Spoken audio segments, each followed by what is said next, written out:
அது நான் செய்வேன். மன்னிக்கவும் மன்னிக்கவும், என்னை மன்னித்து விடு. எதுவும் நடக்கவில்லை. என்னை மன்னித்து விடு. பரவாயில்லை பரவாயில்லை என்று சொல்கிறேன். என்னை மன்னித்து விடு. அது பரவாயில்லை. அது பரவாயில்லை.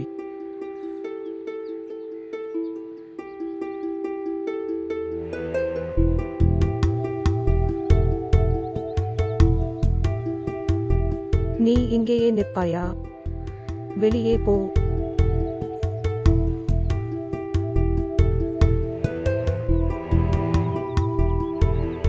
நீ என் அறைக்கு வா. பெண்ணே நீ போ.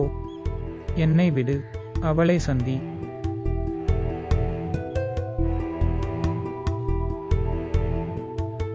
சீக்கிரம் வா.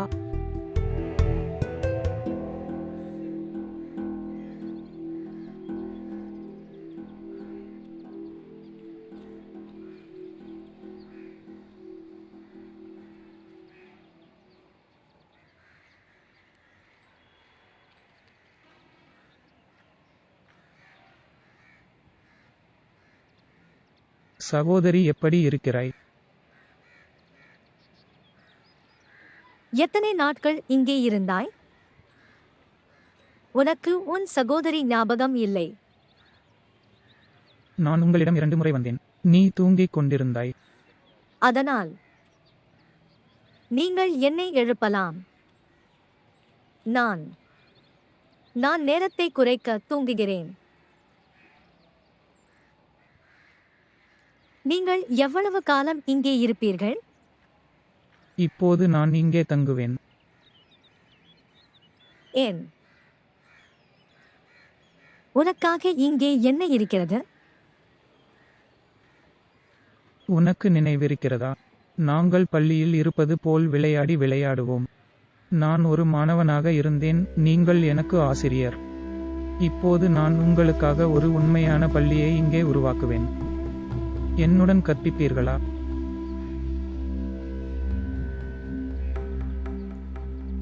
அங்கு என்ன கற்பிப்பீர்கள்? நீ என்ன கற்பிப்பாய் சொல்லு. அந்த ஏழைகளின் நிலத்தை எப்படி பறிப்பது? உங்களுக்காக பயிர் செய்யும் விவசாயிகளை எப்படி பட்டினி கிடப்பது? அல்லது ஒரு அப்பாவி மனிதனின் வருங்கால மனைவிக்கு எப்படி கெட்ட எண்ணம் இருக்கும்? இல்லையேல் எப்படி புதைப்பது? கணவர் ஒரு அப்பாவி பெண்ணின் நீ அவர்களுக்கு என்ன கற்பிப்பாய்? அவர்கள் என்ன கற்றுக்கொள்வார்கள்? சகோதரி, நான் இந்த மனநிலையை மாற்ற விரும்புகிறேன்.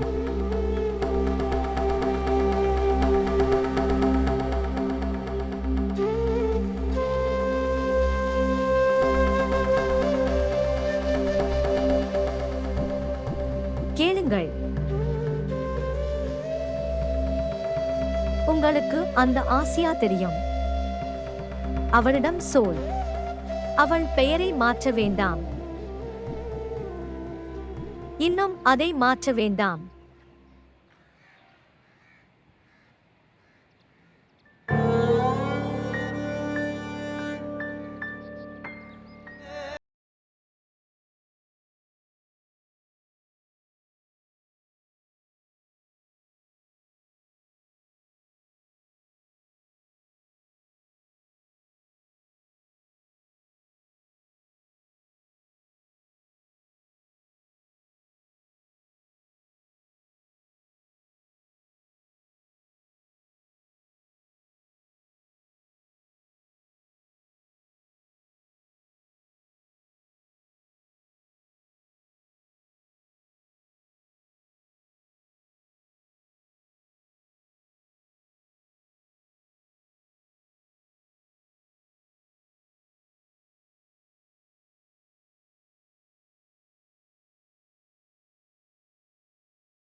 கல்லூரி கட்டலாம்.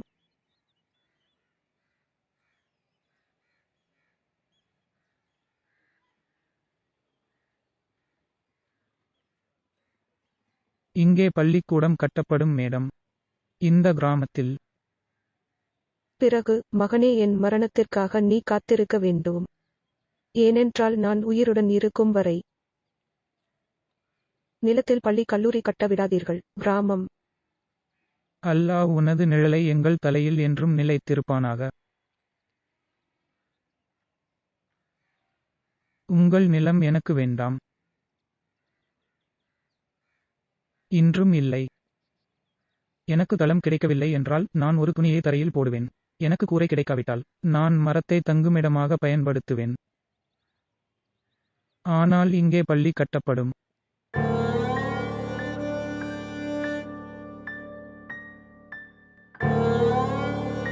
பாருங்கள் மேடம். உங்கள் கை எப்போதும் என் தலைக்கு மேல் வேண்டும். மட்டுமே.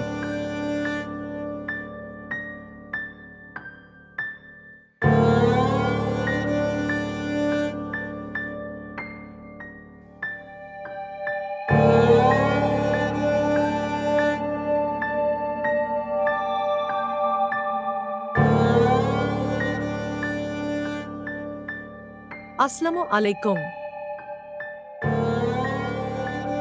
கடவுளுக்கு நன்றி. நீ எப்படி இருக்கிறாய்? யாரே? அம்மா. என்ன நடந்தது? நீ அவளை மருத்துவரிடம் காட்டினாயா? மருத்துவர்கள் என்ன சொல்கிறார்கள்? சரி. தயவு செய்து என்னை அவளிடம் பேச வைக்க முடியுமா? இல்லை. செய்யாதே. அவள் எழுந்ததும் என்னை அவளிடம் பேசச் செய். ஆம். இன்று இல்லை கடவுளே. எந்த நாள்? கடவுள் ஹபீஸ். என்ன நடந்தது? அம்மாவுக்கு உடம்பு சரியில்லை. அவளுக்கு காய்ச்சல் வந்தது. ஐயோ.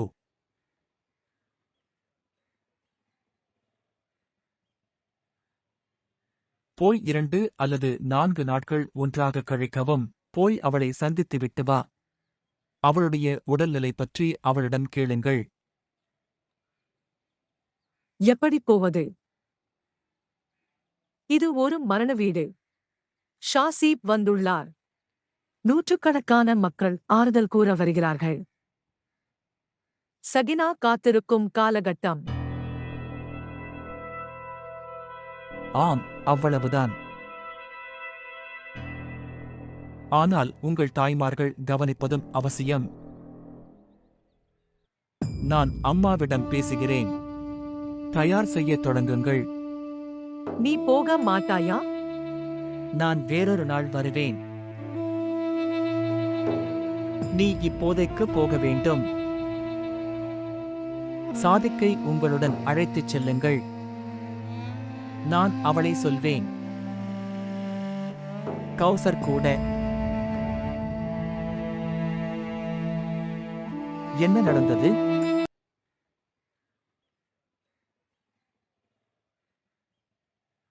ஒன்றுமில்லை. சரி. நான் போகிறேன்.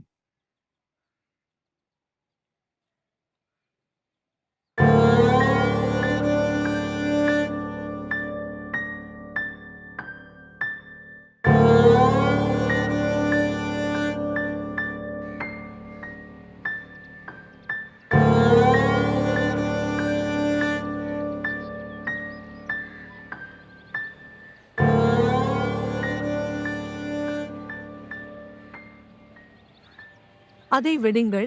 இந்த வேலையை உங்களால் செய்ய முடியாது. அதை என்னிடம் கொடு. நான் செய்கிறேன் அத்தை. நான் பார்த்திருக்கிறேன். நீங்கள் அதை எப்படி செய்கிறீர்கள் போல் தெரிகிறது. நீங்கள் இதுவரை வேலை செய்ததில்லை. உனக்கு வேலை செய்வது வழக்கம் இல்லை.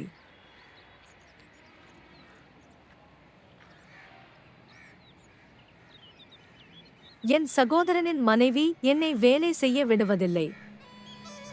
அவள் சொல்வது வழக்கம். நீ என் மகள். சிறுவனைப் போலவே அவள் என்னை அன்புடன் வளர்த்தாள். இப்போது நான் நினைக்கிறேன், அவள் என்னுடன் இதை செய்திருக்க கூடாது. அத்தையே, உனக்கு தெரியுமா?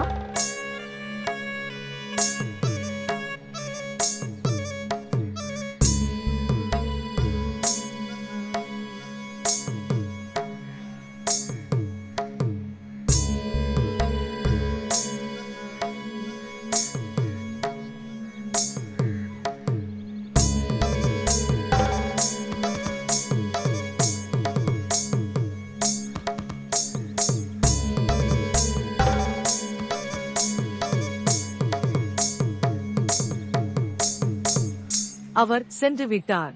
எங்கே போனாய் அத்தை? நான் இங்கே இருந்தேன். அவன் என்ன சொன்னான்? அவர் எதுவும் பேசவில்லை. ஆனால் அத்தை, அவர் என்னை மிகவும் விசித்திரமாக பார்த்து கொண்டிருந்தார். நீங்கள் என்ன சொல்கிறீர்கள் என்று எனக்கு தெரியவில்லை. அத்தை,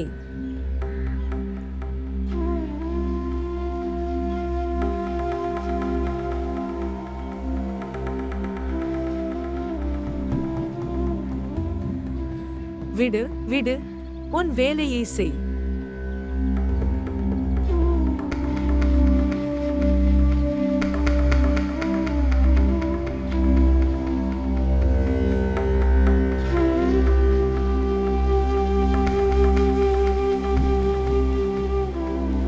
சரி அம்மா. நீ எங்கிருந்தாய்? நான் இங்கே இருந்தேன் மேடம். நான் உங்களுக்காக செய்தி சேகரித்துக் கொண்டிருந்தேன். சொல்லுங்கள். என்ன செய்தி? நன்றாக இருந்தால் சொல்லுங்கள். இல்லையெனில் என் நேரத்தை வீணாக்காதே. அம்மையேர், என்னிடம் உறுதியான செய்தி உள்ளது. சகினா மேடம் அவள் கல்லறைக்குச் சென்றாள். அதில் நல்ல செய்தி என்ன? ஷெச்சேப் சார் மற்றும் சகினா மேடம் மீண்டும் ஒன்றாக வந்தனர், ஒரு காரில். இந்த செய்தியில் என்ன பெரிய விஷயம்? நீங்கள் மறந்துவிட்டீர்கள். சகினா மேடம் காத்திருக்கும் காலகட்டம் ஏதாவது வினோதமாக நடந்தால் பிறகு? முட்டாள்தனமாக இருக்காதே. அவள் அவனை தன் மகனாக கருதுகிறாள். நிறைய வித்தியாசம் இருக்கு மேடம். உண்மையான மகனில் அல்லது ஒருவராக கருதப்படுகிறார். அசியா பற்றி ஏதேனும் செய்தி உள்ளதா? அவள் ஓடும்போது ஷெச்சேப் சார் மூலம் வேரூன்றியாள். மேடம் அவனை பார்த்தாள். பிறகு என்ன? அவளை அறைக்கு அனுப்பினாள். நான் குடும்ப வீட்டிற்குச் செல்கிறேன், என் அம்மாவை பார்க்க. நான் என் மைத்துனியை வேறு வேலைக்காரனை அனுப்பச் சொல்கிறேன். அவர்கள் உன்னை திருமணம் செய்து கொள்ள வேண்டும். உங்களால் எந்த பயனும் இல்லை. இல்லை அண்ணி, இதை செய்யாதே. என்னை இந்த வேலையில் இருந்து நீக்கிவிடுவார்கள். நீங்கள் இதற்கு தகுதியானவர். பயனுள்ள செய்திகள் எதுவும் உங்களிடம் இல்லை. உன் அம்மா உன்னை விட சிறந்தவள். அவள் கேட்காமலே செய்திகளைக் கொண்டு வந்தாள். அவள் விரைவில் இறந்தாள். பின்னர் நீங்கள் என் மீது திணிக்கப்பட்டீர்கள். உங்களுக்கு என்ன மாதிரியான செய்தி வேண்டும்? உனக்கு தெரியாதா? எனக்கு தெரியும் சகோதரி. ஷாஜாப் சார் ஒரு எளிய மனிதர். அவர் எதுவும் செய்வதில்லை. என்னால் பொய்யான செய்தியை உருவாக்க முடியாது. ஆனால் நீங்கள் செய்திகளை உருவாக்கும் ஒன்றைச் செய்யலாம்.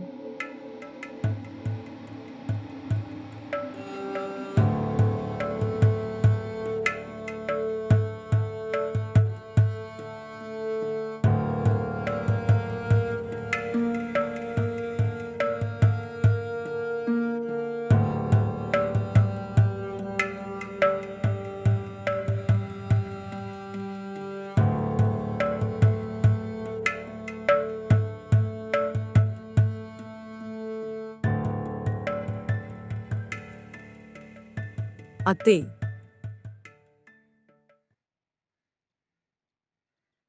அம்மாவுக்கு உடம்பு சரியில்லை.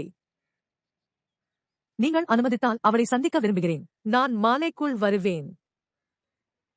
முக்தாராவுக்கு என்ன ஆனது? நேற்று தான் அவளை அழைத்தேன். அவள் நன்றாக இருந்தாள். ஷஃப்கத் என்னை அழைத்தார்.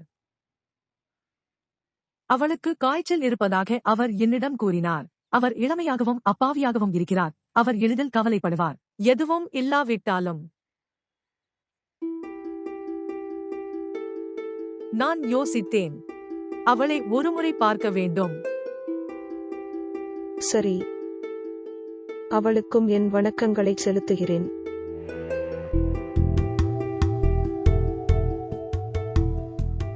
சரி அத்தே. பிரியாவிடே.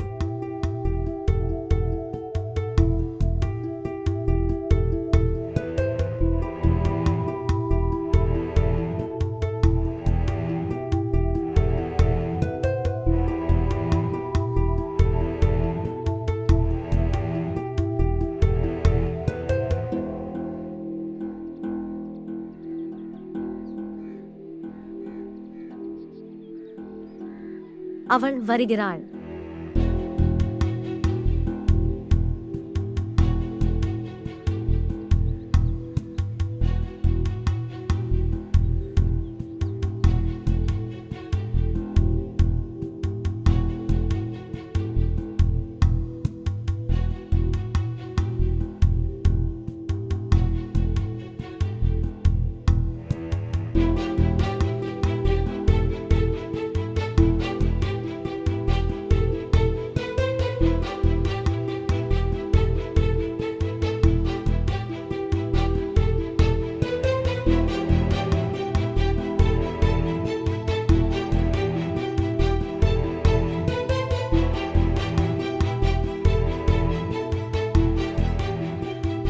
கேளுங்கள். நீ என்னுடன் வரவில்லை. ஏன்? புலியும் ஆடும் தனியாக இருக்க என்னால் முடியாது. புலி மற்றும் ஆடு.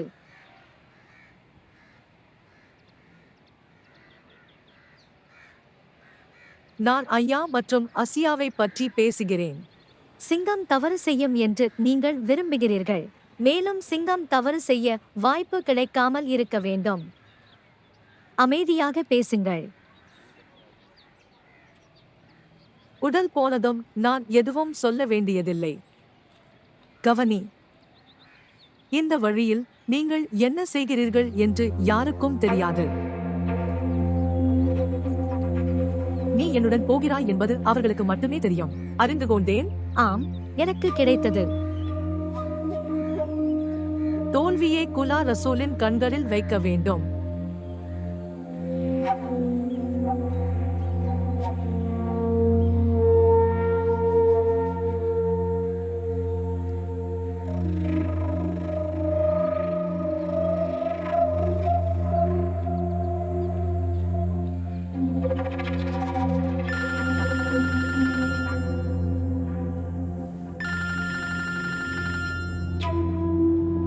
சுலைகாவை உச்சரிக்கவும். இப்போது இல்லை, நீங்கள் வரும்போது நான் மாலையில் வருவேன். சரி, நல்லது. அல்லாஹ் நினைவில் கொள்கிறான்.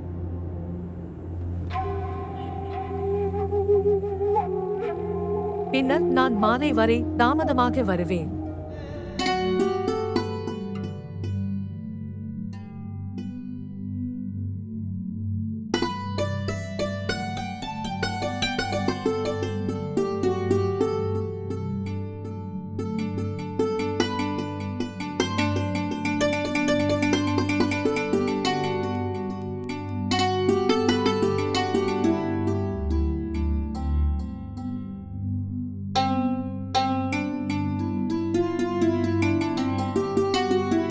அத்தையா,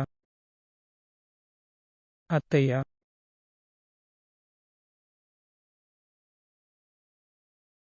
அத்தை எங்கே? யார் அத்தை? அத்தை ரஷிதா, நீங்கள் சொன்னீர்கள் அத்தை. நீங்கள் அவளை அத்தை என்று அழைக்கிறீர்கள், அதனால் நானும் தவறாக இருக்கிறேன். இன்று முதல் நான் அவளை அத்தை என்று அழைப்பேன் என்று நினைத்தேன். எங்கே அவள்? அவள் துணி துவைக்கிறாள். பின்புற முற்றத்தில். சரி, நன்றாக.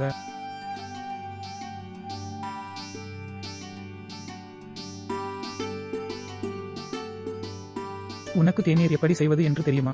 இல்லை. சரியானது. இந்த வீட்டில் யாருக்கும் டீ போடத் தெரியாது. வாருங்கள், தேநீர் எப்படி செய்வது என்று நான் உங்களுக்கு வழிகாட்டுகிறேன். நான்? ஆமாம், நீ. இந்த அறையில் வேறு யாராவது இருக்கிறார்களா? இந்த வீட்டு உறுப்பினர்களை நீங்கள் அறிவீர்கள். தேநீர் என்ற பெயரில் எனக்கு பால் கொடுங்கள். எனக்கு வலுவான தேநீர் பிடிக்கும். நான் உனக்கு வழிகாட்டுகிறேன். பிறகு அல்டிஸ் சோமோன் எனக்கு தேநீர் தயாரிக்கலாம். வாருங்கள். சரி.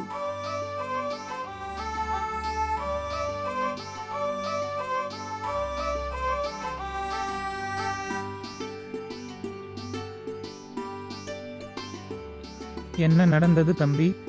வா.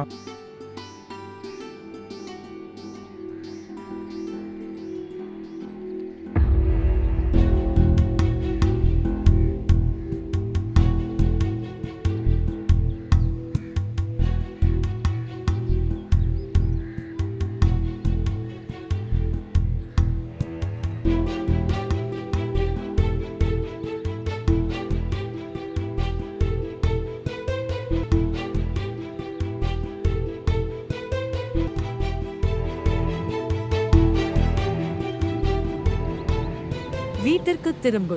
சரி மேடம். என் சார்பாக அதை கொடுங்கள். அவர்களுக்கு தெரிவிக்கவும் அது மேடம் தரப்பிலிருந்து மற்றும் சிட்டுக்குருவிகள் விடுவிக்கப்பட்டது. நான் காரை திரும்ப எடுக்கலாமா? இல்லை, நான் இங்கே காரில் தங்குவேன். நீ போ. மற்றும் கேளுங்கள், மெதுவாக செல். நெருப்பு வீசுவதில்லை. சரி மேடம்.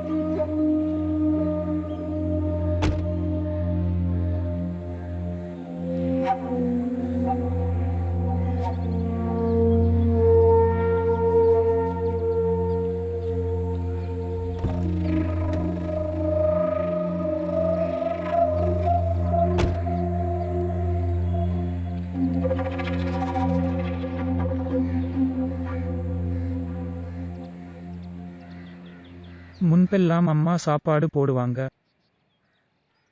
பின்னர் அத்தை உணவு செய்ய ஆரம்பித்தார். அத்தை மிகவும் சுவையாக உணவு சமைப்பார். ஆனால் என்னால் இப்போது அவளிடம் கேட்க முடியாது. அவள் சோகமாக இருக்கிறாள். அது மோசமாகத் தெரிகிறது.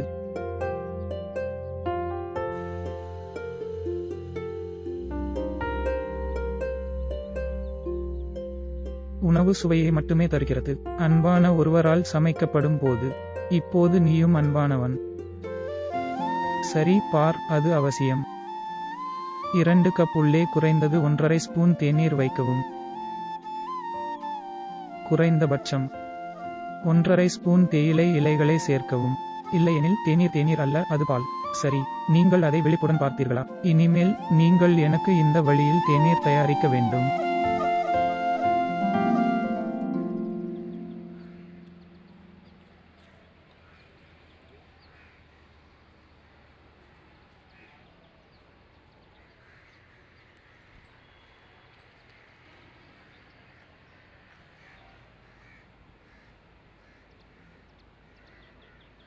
முபாஷிர்.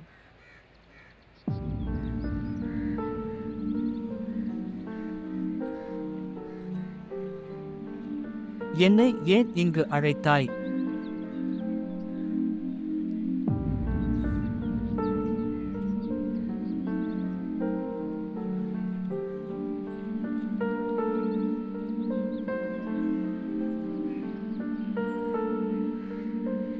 அம்மாவின் ஆறுதலுக்காக நான் இங்கு வந்தேன். வீட்டுக்கு வர முடியாது. நான் இங்கு வந்ததற்காக எல்லோரிடமும் பொய் சொன்னேன். நீங்கள் என்ன வருத்தப்படுவீர்கள்? ஆம்,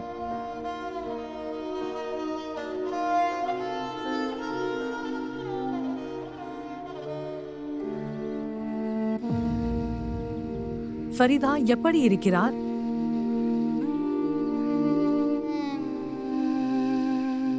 அவள் உயிருடன் இருக்கிறாள். உண்மையில் இல்லை என்றாலும் அவள் பைத்தியமாகிவிட்டாள்.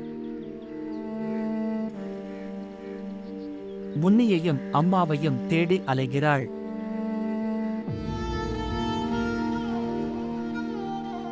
சில சமயங்களில் அவள் வெறும் தலையுடன் கூட வெளியே செல்கிறாள். அவளை வீட்டிற்கு அழைத்துச் செல்ல நான் அவளை மீண்டும் மீண்டும் பிடிக்க வேண்டும். அவளுடன் இப்போது யார் இருக்கிறார்கள்? அவள் சகோதரி வந்துவிட்டாள், முல்தானில் இருந்து.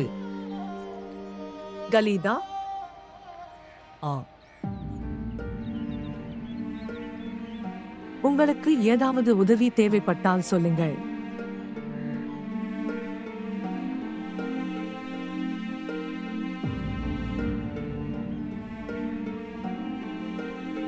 முன்னி அல்லது அம்மாவை அழைத்து வர முடியுமா?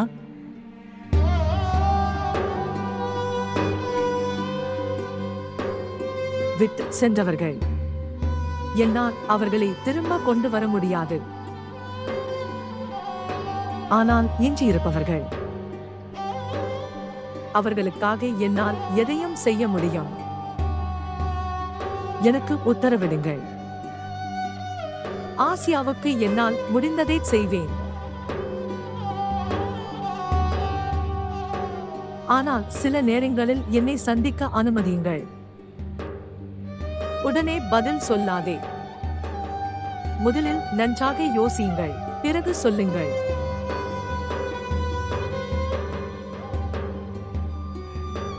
மீண்டும் மாலையில் வருவேன்.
இதோ இதை எடு, சாய் தயார்.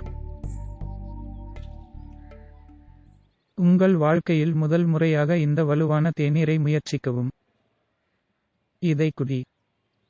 ஆமாம், நான் அதை என் அறையில் குடிப்பேன். ஓ, அது எனக்கு நினைவூட்டுகிறது. நான் மேடம் கிட்ட பேசுறேன். நீங்கள் இப்போது அந்த அறையில் வசிக்க மாட்டீர்கள். அந்த அறை வாழக்கூடிய நிலையில் இல்லை.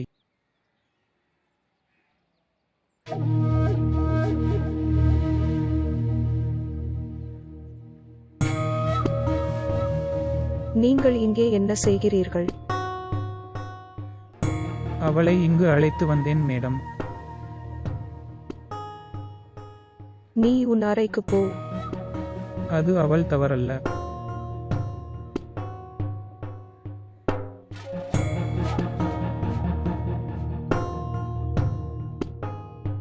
நீ என்ன செய்து கொண்டிருக்கிறாய்? நீங்கள் வெளியேறுவீர்களா அல்லது நான் இதை பயன்படுத்தலாமா? மேடம், நான் சொல்வதை கேளுங்கள். அவள் சரி, நான் கிளம்புகிறேன்.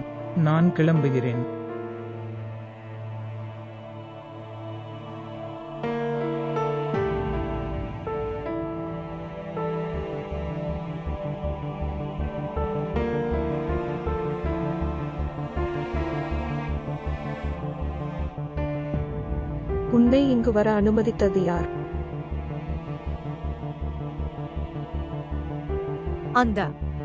அது சார் என்னிடம் தேநீர் கேட்டார்.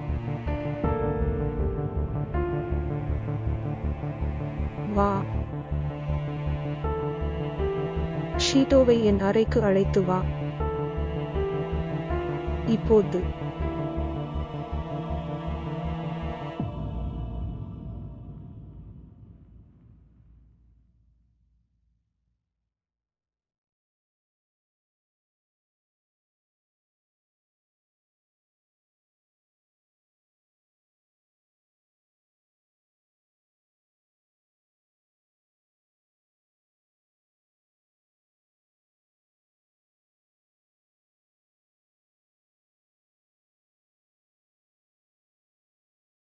சரி அம்மா.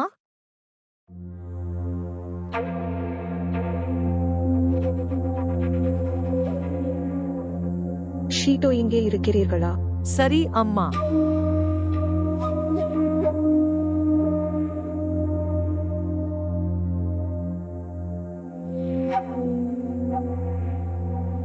ஷெடோ, இனிமேல் உங்கள் எல்லா வேலைகளும் ஆசியால் செய்யப்படும். ஆனால் மேடம், நீங்கள் ஏதாவது வேலை செய்வதை பார்த்தால் ஆசியாவை உயிரோடு தோலுரிப்பேன். ஆனால் மேடம், அவளுக்கு சரியாக கற்றுக் கொடுங்கள். அனைத்து பணிகளையும் செய்ய சரியான வழி. நான் வெளியே வரும்போது அவள் ஏற்கனவே வேலையில் பிஸியாக இருக்க வேண்டும். இப்போது தொலைந்து போ.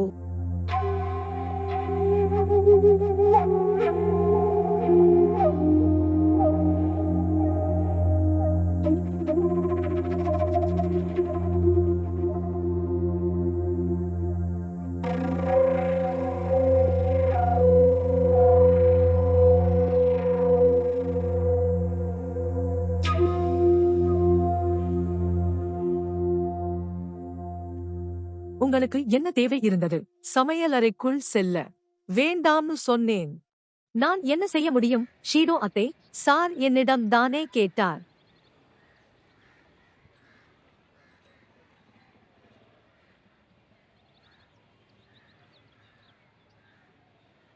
ஷீடோ என்ன ஆனது?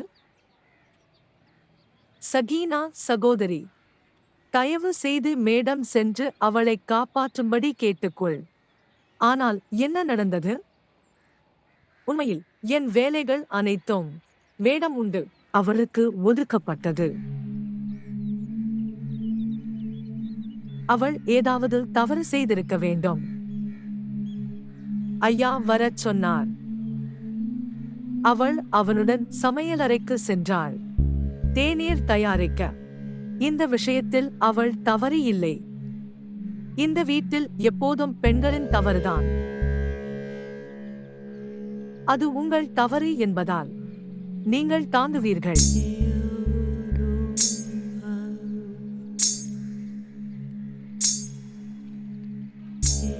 ஷீடோ அத்தை, நீ விட்டுவிடு.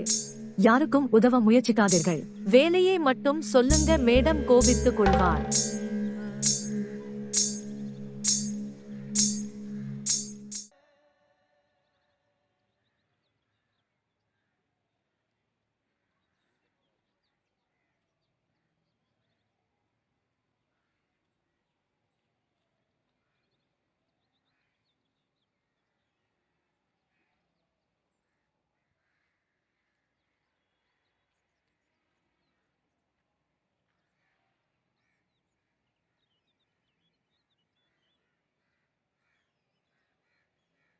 அதை விடு.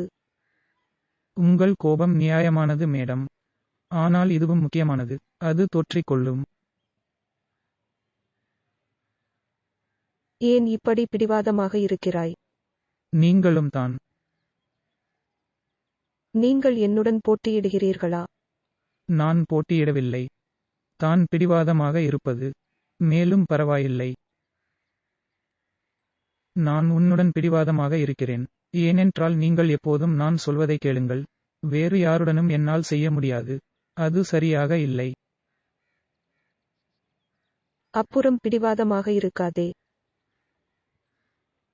சரி. உங்கள் கோபத்தை குறைத்துக் கொள்ளுங்கள். மேலும் நான் என் பிடிவாதம் நான் எளிதாக்கினால் இந்த எஸ்டேட் இடிந்து விழும். மக்கள் அனைத்தையும் கொள்ளையடிப்பார்கள். அப்புறம் என்ன? எல்லாவற்றிற்கும் மேலாக இது வெறும் சொத்து. நாம் இறந்த பிறகு அது இங்கேயே இருக்கும். வாழ்க்கையை மகிழ்ச்சியுடன் வாழ்ந்தால் நல்லதல்லவா? அன்புடன். மக்கள் என்னிடம் கூறினர். படித்த பிறகு ஒருவன் கோழையாகிறான்.